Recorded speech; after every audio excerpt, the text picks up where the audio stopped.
How do you get out of bed when you're depressed? Yeah, it's a tough one, that. I've been there.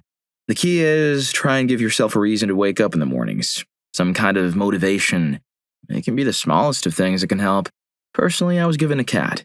Sounds weird, but because of that, I look forward to getting home every day and I wake up every morning to Kitty standing on my head shouting at me to wake up. This small gesture made a huge difference for me. You just have to find that reason. The simple notion of being depended on by another form of life can be very healthy, mentally speaking. Kin therapy is full reals. Story 2. For a while, I didn't. I quit my job, shut everyone out, and just laid there. There was a lot of sleeping or napping, drinking alcohol, and poor eating habits. Definitely one of the lowest points in my life. But then a friend said something to me. She told me, depression is not you. It's not your personality. It's the cloud hanging over your head, and every way you turn, you can't shake it. Just remember, though, the old, happy, not depressed you is still in there. Somewhere. You just need to find it. Then she dragged me out of bed, threw me in the shower, and forced me to eat a proper meal. Every day she would come into my bedroom and make sure I was out of bed.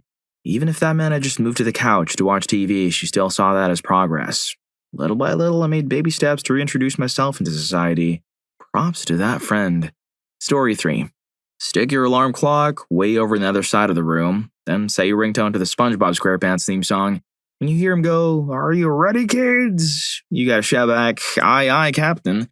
And when he yells, "I can't hear you," you've gotta belt it out at the top of your lungs no matter how sleepy you are. "Aye, aye, Captain." Then, because you don't want to let your pirate pal down, you pretty much have to drag yourself out of bed because he's gonna ask if you're ready again in like half a minute.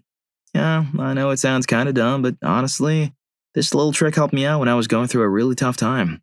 I am going to try that. Story 4.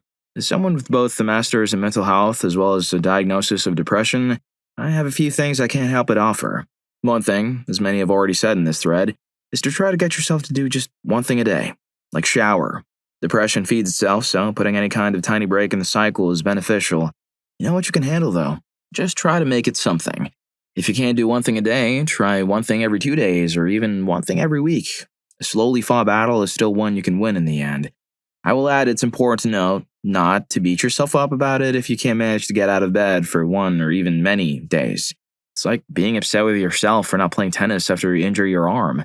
Depression is the real deal. It's not a weakness, and telling yourself that is only going to make things much worse. Use any resources you may have at your fingertips. Don't be afraid to ask for help. We're all human. There are times we all benefit from support. Reach out to your family, friends, loved ones, etc. Ask them to call you to check in or invite them over to watch a movie or to share a sandwich. Anything. If you don't have people in your life who can do this right now, that's still okay. Pets are also something great to turn to, as they rely on you to care for them, which gives you a sense of responsibility each day.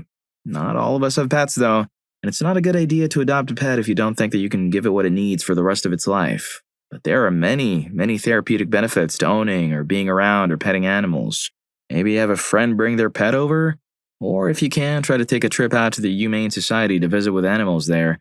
Regardless of the severity of your depression, I would always suggest trying to see a therapist. There are many very good and very bad therapists out there, so don't fret if your first session or sessions don't go as planned. Therapists are still just people, and you can't always find the right match at first, but don't give up. Calling to make an appointment or to even find a therapist can be a pretty intimidating task on its own. Don't be afraid to ask for help with this either. Making the first appointment is half the battle when it comes to this. Most insurance plans will cover mental health costs, but if not, there are many therapists who will charge a sliding scale fee according to your income. Others can be pretty affordable otherwise, and of course, many can be ridiculously expensive, but this information with any particular mental health professional is pretty easy to find. Story 5. When I was bad enough to ask this question, the answer was Wellbutrin and Lexapro. Seriously. Your mind creates feedback loops, and sometimes you need help breaking them and can then start to create your own positive feedback loops. I'm not on any meds now, and that's not a point of pride or anything. If I felt like I was spiraling, I'd get back on them. There's no shame in taking care of yourself and being well. Story 6. One step at a time. Come on, words, hugs, and tea. Can't face university? No problem. You don't have to go to uni. Just sit up. Can you do that for me? Just take a deep breath and sit up straight. Okay. So far, so good. Now stand up. Your chest is already cold from the blanket falling off. Just stand up. Great. Get into the shower and turn on the water. It's okay if you have to lean your head against the wall, just get in the shower and turn the water on. That's all. Sweet. Now eat breakfast. You love food. Everybody loves food. All right. Grab your bag and head out to the bus stop. That kind of stuff. Nice to go for long-term motivation. Seize the day, pursue your dreams type thought process, but sometimes the grandeur of it all just intimidates me and makes me feel so small and helpless, and it seems so far off. So I went the other way and made everything small so they seem super easy for me. I don't usually go this route, but when the times get tough and I just want to stay in bed all day and let the world go on without me, this is the type of thinking I do to get myself out of bed. This is really smart. Story 7.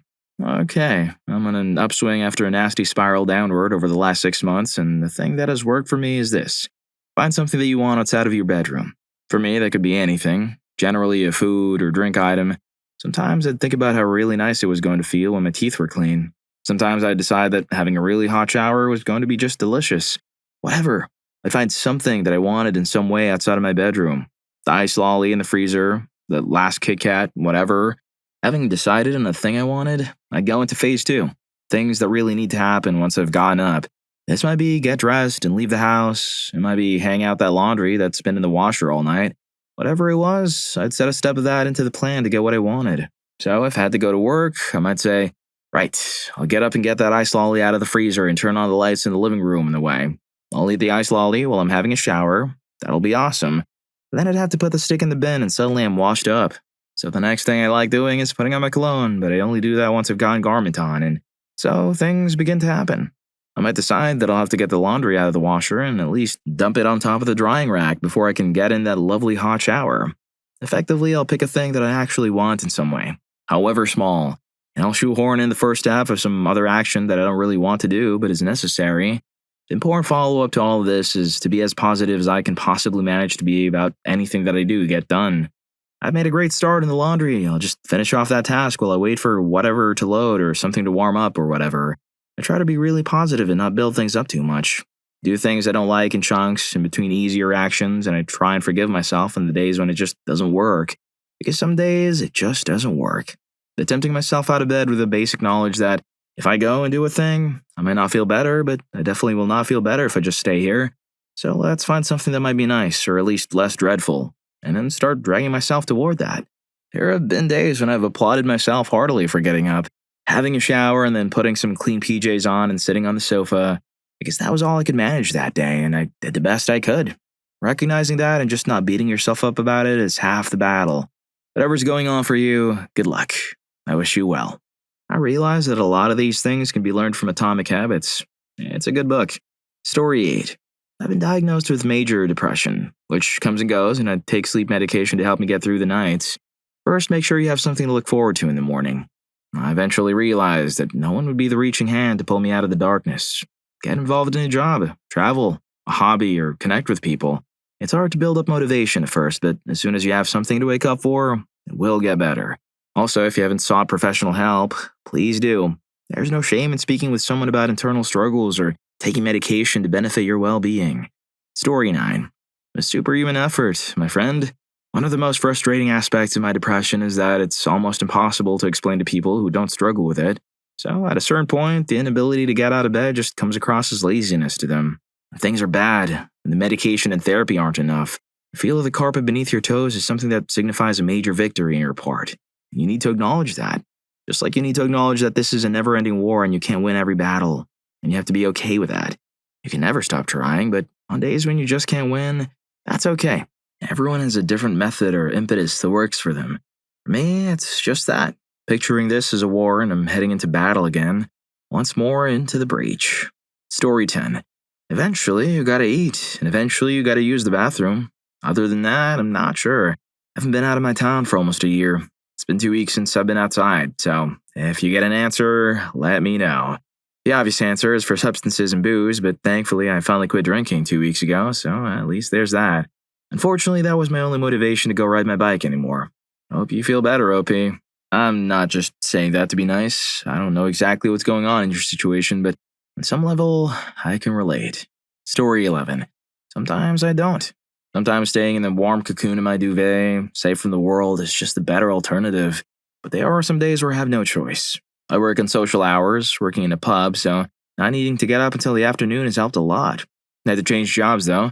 There is no easy fix or a specific piece of advice that can help or encourage you to get out of bed, but you can get better when you're in a place in your head where you can accept that help around you. Be it friends, family, doctors, or online support. I get out of bed when I can and don't beat myself up when I can't. And when I'm feeling particularly bad, I remember how far I've come, how much work I've put into getting better, and ask myself if I'm really willing to undo all of that hard work. The answer is always no. Story 12. Whenever I begin feeling immobilized by my depression, I do something hygienic. I'll take a shower, or if it's later in the day, a bath with lavender or rose essential oil and really focus on getting myself squeaky clean. I'll try to pick out the nicest towel I have to dry off with beforehand, so when I step out of the water and into my towel, it feels like a hug.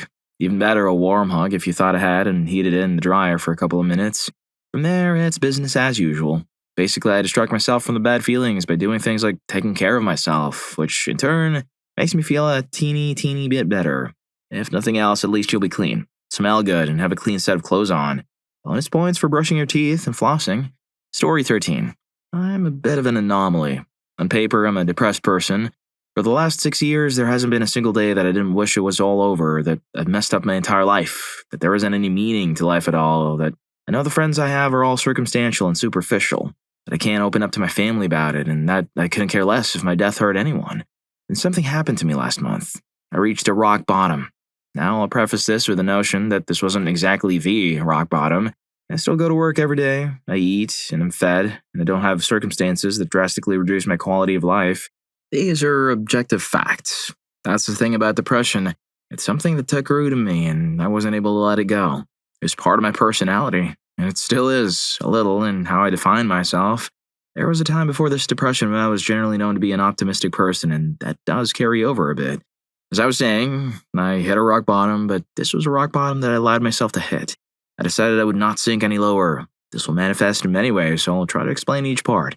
One part was just letting go and just trying. It's weird, but you have to build a little bit of respect for yourself. Even though you don't want to do something, like exercise, you do it anyway because that is something good for your body. Try to do something positive. If what you're doing doesn't make a difference, then why bother doing the negative thing anyway? This was when I started noticing that there are things that I can do to better myself. This worked for a couple of months, but about once a month I'd crash and then I'd be super depressed for a period of a couple of months. I'm currently recognizing a pattern and realizing that I'm in one of those bettering moments. About a month ago, I crashed super hard. I honestly thought things were looking better for me, and there were some things that I was beginning to enjoy. One day, I just didn't want anything to do with life. It was one of the most grueling months of my life. I recognized the signs, but didn't care. The next point is where it gets a little controversial. For this past month, I kind of just drifted by. My time wasn't my own. I just did whatever people needed help with. It gave me time to wallow in my own hurt and think about what I would do next. Still, I'm a big coward, so I closed myself off from everyone. I decided that if things don't improve for me in the next 5 years, I'm going to end it all. This was just a thought that came into my head. The more I thought about it, the more sure I was. Then suddenly I had a lot fewer hang-ups. Now here's where you'll really need to test yourself. What do you want to do? That's the kind of thing I asked myself, and it seems to have worked for me. It's kind of like, now that my self-esteem is hit so low, I have nothing to lose, so act on it. So now I'm pursuing a variety of different endeavors outside my usual scope, trying desperately to find something worth living for. As a result, there is a type of confidence that people with this kind of self-esteem come with. I feel like that's where a lot of self-deprecating humor comes from as well, since I've been known to use that a lot. There isn't a lot of hurt from painful things being said to you anymore. I thought those words 1,000 times before. That's beside the point, though. Suddenly, this freedom was refreshing. I'll spend the next 5 years trying to better myself in any way possible. It's kind of a fake-it-till-you-make-it situation. Story 14. Sometimes you just can't. And that's okay. What matters is that you try. Even if you just get up for an hour and have breakfast, that's something. Also realize that staying in bed isn't going to help anything. You might feel better for the moment, but you're just keeping yourself locked into a pattern. Breaking the patterns is very hard but necessary. I have to get up right away because if I wait and start thinking about things, it makes it that much harder. Also, like others have stated, try and find a reason. Any reason to get out of bed. Story 15. I know this might not be well received on Reddit, but religion helped me. I went through an awful breakup and lots of stress from school and work with many deadlines. I stopped doing everything and was giving up. I no longer went to the gym or tried hanging out with friends, and I was drinking constantly. The verse that helped me was Psalms chapter 23, verse 4. Even though I walk through the valley of the shadow of death, I'll fear no evil, for you are with me. Your rod and your staff, they comfort me. To me, it helped so much knowing there was a higher power always loving me and watching over me. I know religion isn't for everyone, and that's okay, but it helped me to start reading the Bible every day, and I slowly got out of it. Story 16. Late to the party, but I'll tell you what my father told me. Make every day a +1 day. Every day makes you do just one thing every day. At first, one thing might be taking a shower, or just moving from the bed to the couch, or any small thing, but it was one more than you did yesterday. Tomorrow, do one more thing. The day after, one more. Eventually, you'll be able to do all the things you want. Keep in mind that at some point you are going to fall off the bandwagon. You'll have a day where you didn't do one thing. That's okay. Start tomorrow and try again. Just do one thing. If the dark day lasts more than a day, that's okay too. Just start with one thing again. The only other thing I would mention is to get outside. 20 minutes of sun in your face and hands 3 times per week is enough vitamin D to counteract a lot of depression. For me, I know I need more than that, and I spend about 45 minutes, an hour per day outside, even if it's cloudy, because I'm still getting the UV rays that create the vitamin D that I need. You're going to be okay, and it is okay to have a bad day or a lot of bad days. Just keep working on one thing and you will find that you can get there. Good luck. Namaste. If you are enjoying the video, don't forget to hit that subscribe and like button for more videos like this. Story 17. Pick a goal, something that you really want, something that not having is actually feeding your depression. Every day have a plan to take a small step, something simple and easy to accomplish in a short amount of time that works toward your larger goal. For example, if you hate your job, start the day by outlining a resume, or if that seems too far out of reach, just write down names or references. Do something, anything to move forward, even if you only have 2 minutes to spare. At the end of the day, you'll feel like you have accomplished something, which is a snowball that rolls uphill the next morning.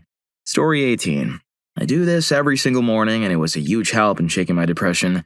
I force myself to sit up, and I simply clap my hands together loudly and say out loud, "It's a great day," regardless of what's going on in the outer world. By doing this simple act, you're setting your mind in the affirmative and telling your subconscious how you'll want to be. Throughout your day, force yourself to smile.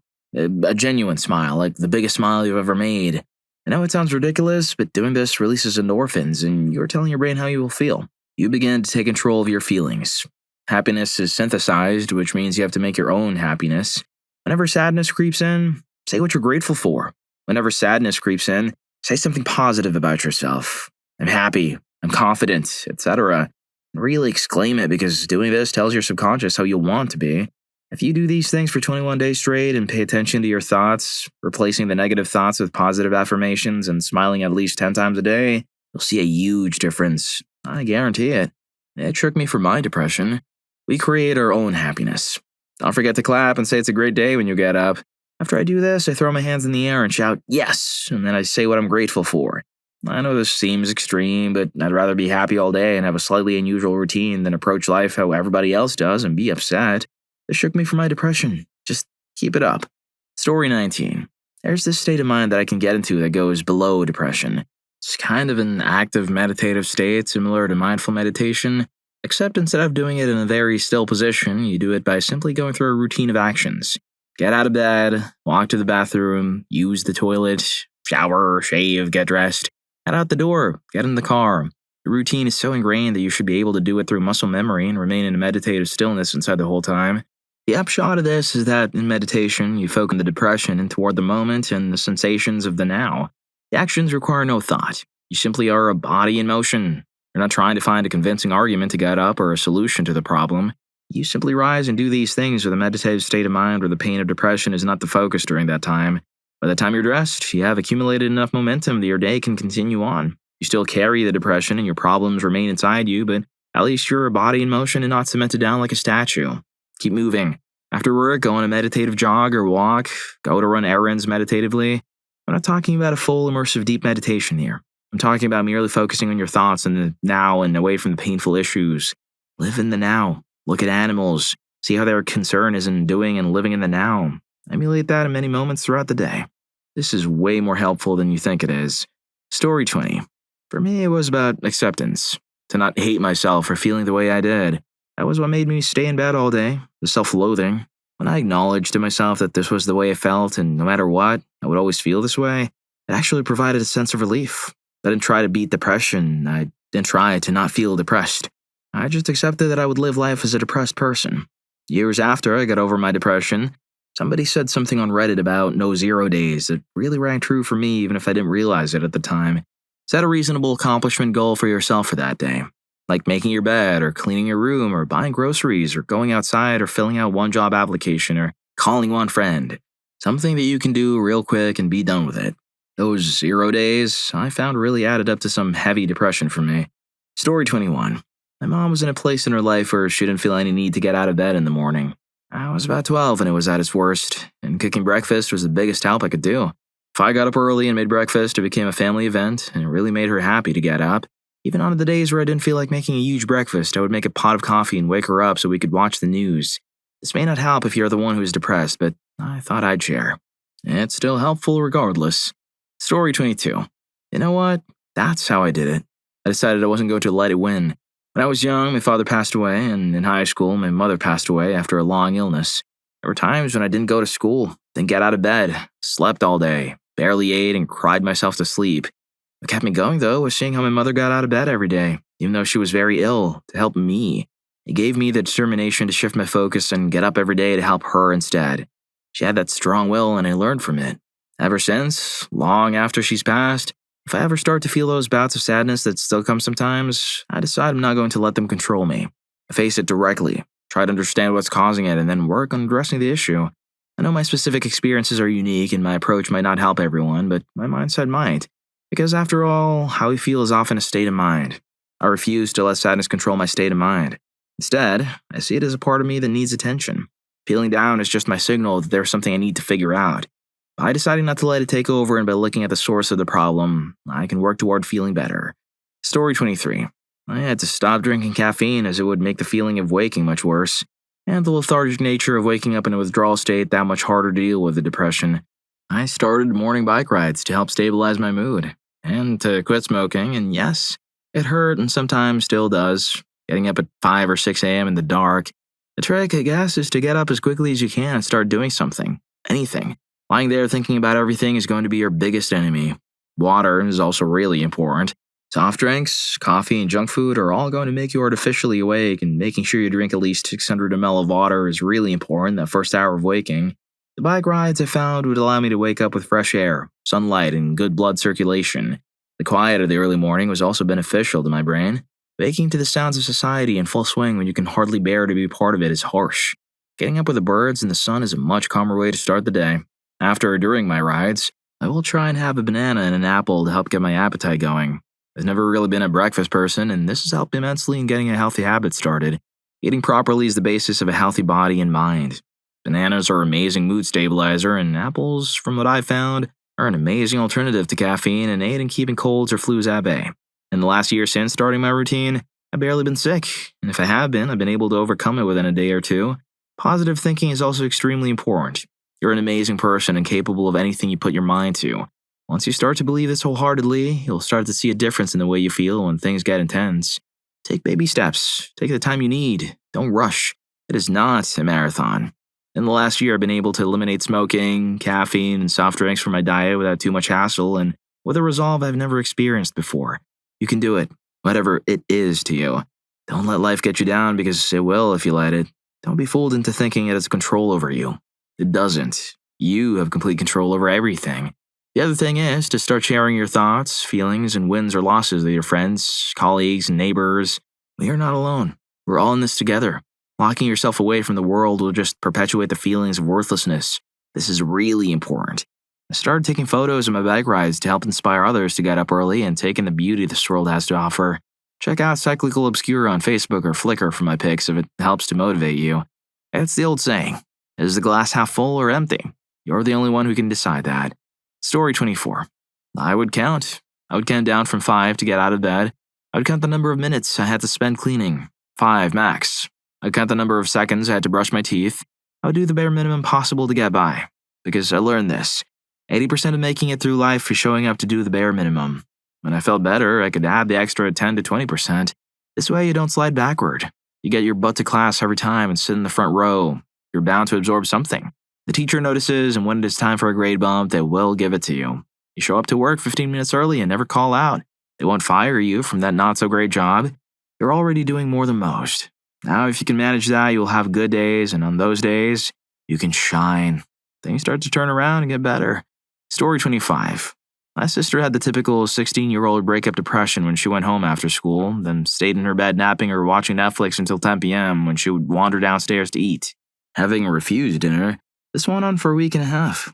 When mom or dad would come talk to her, she would cry and say she couldn't tell them things because they had invaded her privacy too much and there was no trust there. She trusts me, though.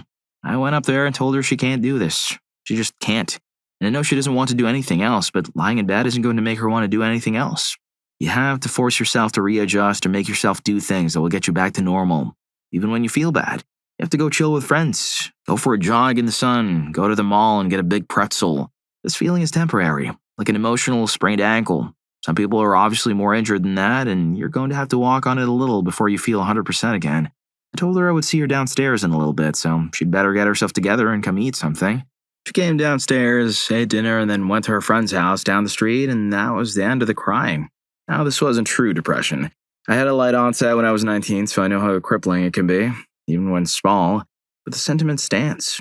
This isn't something you can wait out. You have to actively fight depression. Sitting and waiting for it to pass will only make you feel worse. Story 26. Sometimes I used to bribe myself. I love music, so I'll download a new song to listen to. Sometimes I promise myself a particular nice coffee or baguette for lunch. That adds up, though, when you're broke. Other times, I tell myself, just get up and do the bare minimum, just the stuff that has to be done today. Then you can come home and get back into bed. Often, once I was up, I'd do other things too. Sometimes if I knew I was going to be really sad the next day or really tired, I'd pick out an outfit the night before and think, oh, you are wearing your nice top today. That's cool. Get up and give yourself enough time to do your hair and makeup or it'll look like a weird mashup of fancy and not fancy. When I had a pet, I'd talk to him. He was a snake in the mornings, but I had to sell him a while ago. Story 27.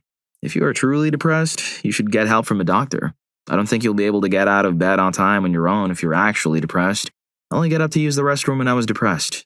Seriously, your pride isn't worth it, and yeah, you're going to disappoint everyone you know when you finally tell them how much you've struggled, but going to get help now will keep you from really messing up your life. Now, if you're just feeling down and not depressed, you could probably just find something motivating enough to do it. That and going to sleep earlier so that you wake up before your alarm. When that happens, get out of bed even if it's hours early. I was not smart and didn't get help. Turns out things like a semester's worth of failing grades can be removed if you get diagnosed with serious depression.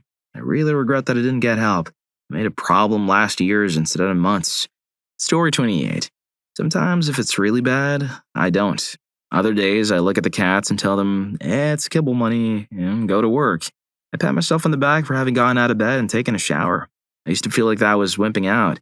Now I give myself credit where credit is due. Getting out of bed is really hard sometimes. Just doing it deserves a lot of credit. A shower earns gold. My mother ended it all, so it's never an option for me. No matter how depressed or how much life doesn't feel worth living, it doesn't always get me out of bed, but it keeps me alive. I suppose I should be grateful for that, and sometimes I am. Good luck continuing to get out of bed. Give yourself credit for even doing that. That's a lot when you're really depressed. Story 29. Depression is real. It's not something you can simply snap out of. When someone has a physical injury, people are concerned, asking how they are and offering help, but when someone has depression, it's not always taken as seriously as it should be. It is an illness, and countless people experience it every day. This is often why people with depression hesitate to share their situation with others, and sometimes they don't at all. It's incredibly difficult to get out of bed when you're feeling depressed. I remember spending my days off sleeping. It was even hard to get up to go to the kitchen to get something to eat, especially since I didn't have much of an appetite. But here's what I did to help myself wake up, get up, and move. I hope this offers even a little bit of help. Think of or make a list of something you'd like to do the next day, even something simple, like making yourself a cup of coffee or watching something on TV. I suggest writing these things down as the satisfaction of crossing off completed tasks brought me a sense of relief. It was proof that I could accomplish something that day and that depression wouldn't completely control me. Also, I would look in the mirror when brushing my teeth in the morning and just smile. For the first few days of this routine, my smiles felt forced, but as you smile, think to yourself how much better you look simply by smiling. Smile for yourself. I know there are people in your life you care about and that you might want to feel better for them, but for me, things really started to improve when I decided I would work on my depression for my own sake. I hope this helps. I know it's a lot. Story 30. I have a job that's important to me. I wouldn't lose it from a few sickies here and there, but it would damage my prospects and I would hate myself for it, and it's a slippery slope. I can't have that, so I don't give myself the choice. It's not easy, though. 10 years ago, when I first went off to uni, I had a bad bout of depression and started skipping lectures and such. It made matters worse, and I ended up dropping out, so now I have a rule that I have to keep up with a minimum daily routine. I bathe, I eat, I go out to work, and I help look after my pets. Sometimes that's all I can manage, but hanging on to those things helps the recovery and stops things getting too bad for me. At this point, I know objectively I have a great life, and my depressions are not situational, as I think it was when I was a teenager. So it behooves me to not throw everything away and let my life fall apart. I just have to hang on and not do anything too stupid until I get better again, which it does for me, quite reliably. I realize my experience is just that, and what I say won't apply to everyone. I don't want to make anyone feel bad if they can't cope in the same way as I do. I've used medication in the past and probably should do therapy sometime. Maybe. I'm not a tough it out kind of person. I just know how my depressions and anxiety work and what fixes me. Story 31. I texted someone I care about to remind myself of those I'd be disappointing if I failed to function. I call my dog and hug her for 15 minutes. After a while, she gives me a cute puppy look that either says, "I'm hungry now, you have to get out of bed and make yummy stuff magically appear in my bowl," or starts poking me with her paws, making cute noises and reminding me that it's time to go out. Basically, it helps having someone or some soul you care about. I know that most people will say you have to do everything for yourself, not for others, but the truth is, some days the only thing keeping me going is my love for those around me and the fact that I don't want to hurt them. If you're feeling down and are having issues coping, get a support system. Ask for help, let someone know, talk about it. Often it's a short talk with a friend that just makes me feel well enough to continue my daily tasks without feeling overwhelmed. They won't offer solutions, no one can really do that, but it helps to know that they're there listening, that someone knows how I feel, even if they might not fully understand. Story 32. For a while, honestly, I would use video games to get me up. I don't know if you play anything, but it's worth trying. You find a few people online who have similar interests, and you can take your mind off of whatever it is while playing games and talking to some new friends, even if it's not about something important. Some of my best laughs I've had have been over Xbox Live or other games clan chats. Just make sure that you're playing with someone. I found that when I'm playing alone, it doesn't work so well. Story 33. I wouldn't classify it as depression, not by a long shot, but I was definitely having a bad time earlier this year. I had a bad run last semester and just my marks. Every conversation I had with my parents was about how I'd amount to nothing. But that new semester had music class first. It was a mixed class with all my favorite people from grade 11 and 12. I got up for them. Even when I wanted to barricade myself in my room and sleep forever, I wanted to see them because I knew they would make it all better. They'll never know how thankful I am for them. Story 34. Just commit to getting out of your bed to put on a clean shirt. The next time, put on a full set of clean clothes. It can still be pajamas. Amp it up just a tiny bit whenever you're having trouble getting out of bed because sometimes the smallest thing is all you can do to try to grow your bones back. Eventually, you'll get to things like taking a walk or planting a garden, but start small. Because any of us who struggled with depression know how much worse it is when you've set yourself a goal and miffed it. Sometimes I would even just move from a bed to the couch or the couch to the floor. Sounds counterproductive, but the fact that I'd moved proved to me I was still alive and capable of something, however small. Well, if you like these stories, here's more. YouTube thinks you're going to love this. Catch you in that video.